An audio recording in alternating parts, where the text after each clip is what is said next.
با صدا دادن سرود ملی در گیمنازی رقم یکی شهر خوجند جلسه شوروی شعبه معارفی شهر برگزار گردید که در کاری آن سردار ریاست معارف ولایت سوخت عاصم کریمزاده و معاون رئیس شهر خوجند فیروزه نورالله‌زاده اشتراک و سخنرانی نمودند. در جلسه نخست فعالیت شعبه معارفی شهر در سال 2019 مواردی بررسی قرار داده شد. مهیا اکمل خوجای و مدیر شعبه معارفی شهر دایر به سمت‌های فعالیت در سال 2019 اطلاع داده از جمله افزود که از روی جنبش سال تحصیلی 2018-2019 3 نفر محصلین مؤسسه‌های تعلیمی شهر مکتب را با مدال‌های طلا و نقره ختم نمودند. اینچنین 87 نفر خوانندگان صنف نهم با گرفتن اتستاسی اعلی سزاوار گردیدند.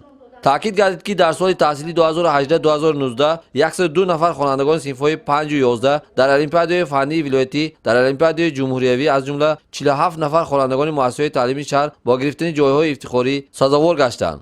با این دستاورد ارزنده دسته خوانندگان بالاقامت شهر در مقیاس جمهوری مقام سوم و در مقیاس ولایت جای اول را اشغال نمودند.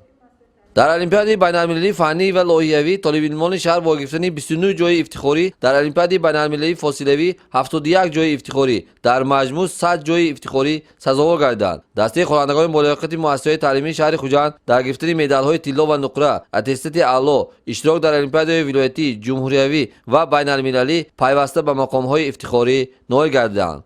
در المپیاد بین‌المللی فنی لایحه‌ای فاصله‌ای که در دولت‌های هندوستان، تایلند، قزاقستان، فرانسه، ایالات متحده آمریکا، ترکیه، روسیه، قطر برگزار گردند، دسته خوانندگان بالاقامت شهر با دستاوردهای نظررس نائل شدند.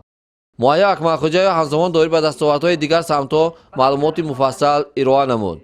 سپس مسائل دیگری جلسه شورای معارف شهر از قبیل رفت تطبیق استراتژی مقاومت با کروپسیون در جمهوری تاجیکستان برای سالهای 2013-2020 در مؤسسه‌های تعلیمی شهر خوجند، پیشنهادات پروکراتوری شهر، جنبش المپیاد فنی و غیرها مواردی بررسی قرار داده شدند.